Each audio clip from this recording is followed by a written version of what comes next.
ஒரு கட்சிப்பில் உங்களுக்கு ஒரு எம்ப்ராய்டிங் போட்டு வந்திருக்கிறேன்ப்பா. அது உங்களுக்கு தரணும்னு ஆசைப்படுறேன். தரலாமா?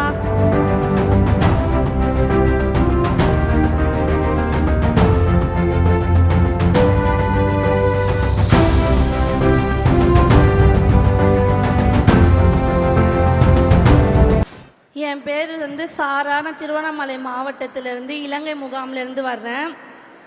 எங்கள் வீட்டில் மொத்தம் 4 பேர். அம்மா, அப்பா, நான், அண்ணா. நாங்கள் ஃபஸ்ட்டு ஆர்னியில் ஒரு ரைஸ் மில் குடோனில் தான் நாங்கள் இருந்தோம். 100 குடும்பத்துக்கு மேலே அங்கே தான் இருந்தோம். ப்ளே ஓர்டில் தான் எங்களுக்கு வீடு 10க்கு 10ல் ப்ளே ஓர்டில் தான் எங்களுக்கு வீடு கட்டி கொடுத்துருந்தாங்க. ஃபஸ்ட்டு நாங்கள் அங்கே தான் இருந்தோம். மழை பெஞ்சாலுமே வீட்டுக்குள்ளே மழை பெய்யும்.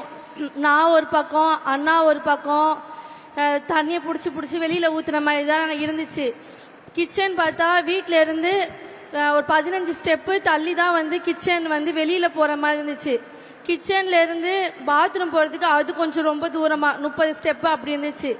மழை பெய்யும் போலாம் நிறைய டைம் பாத்ரூம் போகாமல் கூட இருந்திருக்கோம். ஏன்னா உள்ளே பூச்சி அப்படிலாம் இருக்குன்னு சொல்லிட்டு போகாமல் இருந்திருக்கிறோம்.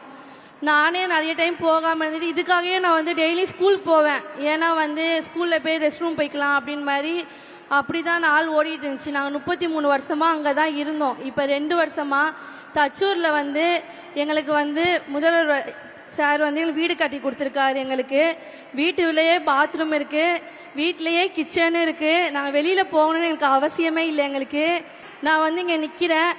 நான் ஒரு கட்சிப்பில் உங்களுக்கு ஒரு எம்ப்ராய்டிங் போட்டு வந்திருக்கிறேன்ப்பா. அது உங்களுக்கு தரணும்னு ஆசைப்படுறேன். தரலாமா?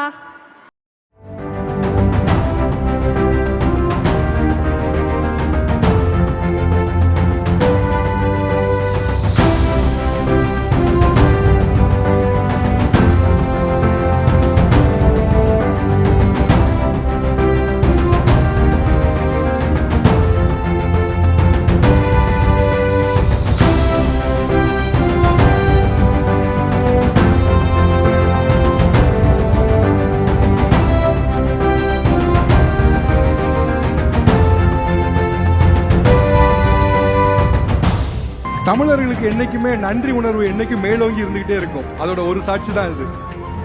தமிழக அரசு அவங்க வாழ்க்கையில ஒளி ஏற்றியது. அவங்களுக்கு மீண்டும் தமிழக அரசுக்கு ஒரு நன்றி தெரிவிக்கும் விதமாக ஒரு அழகான கெஸ்டர். தேங்க்யூ, ரொம்ப நன்றி. Thank you so much, Sarah. Thank you very much. And